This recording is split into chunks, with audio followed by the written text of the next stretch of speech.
Hello everyone, and happy Advent! How could we have gone through the symbols of Austrian culture without speaking of Sissi, Empress Elisabeth of Austria?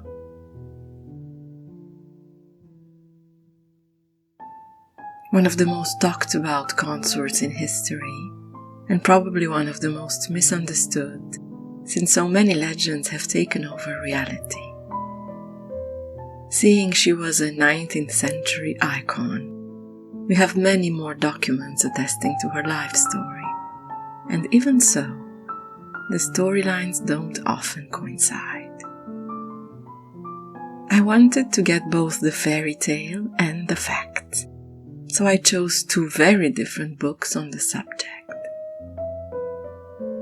Brigitte Hamann's book, The Reluctant Empress, that I have listened to in its French translation, is an extensive and thoroughly researched biography on the life of Elisabeth of Austria. Written in 1982, this is still considered today one of the most complete and objective descriptions of Sissi's life, and you can certainly feel it while reading. Hamann gives you both the perfect picture and the behind-the-scenes of a complicated life. You get to read passages from the Empress's correspondence and journals, as well as writings from her contemporaries. I think this is where I was the most surprised. The discrepancies between how she felt and how others perceived her are quite astonishing. You definitely feel she was not prepared for the role she stepped into. And unfortunately, the extraordinary love at first sight passion that brought her in that situation was not enough to overpass the obstacles. And speaking of love stories, my second book choice was a historical fiction bordering on romance. The Accidental Empress by Alison Pataki.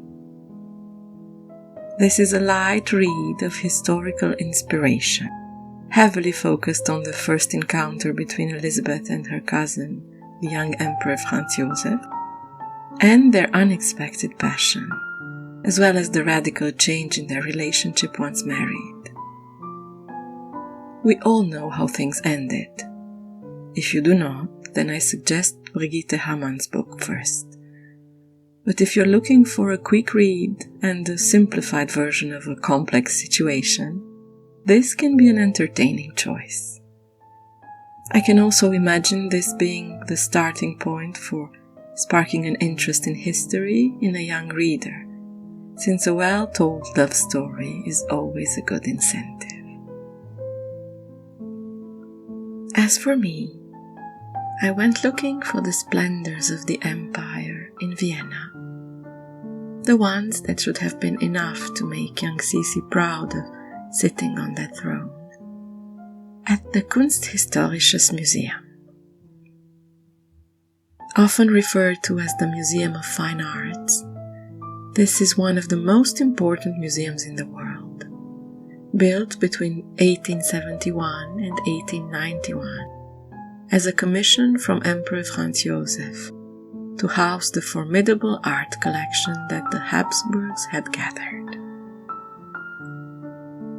With a remarkable picture gallery, Egyptian, Greek and Roman antiquities, this is the kind of museum that you should visit for a whole week. What interested me the most during this brief stay in Vienna was the decorative arts department.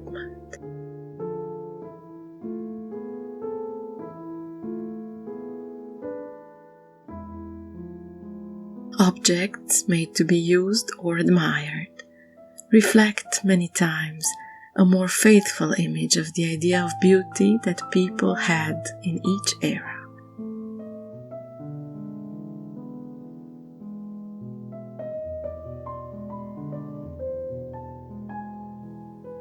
So, in choosing to focus solely on the Empress's beautiful environment, I contemplated some exceptional artwork and exquisite craftsmanship at the Kunsthistorisches Museum.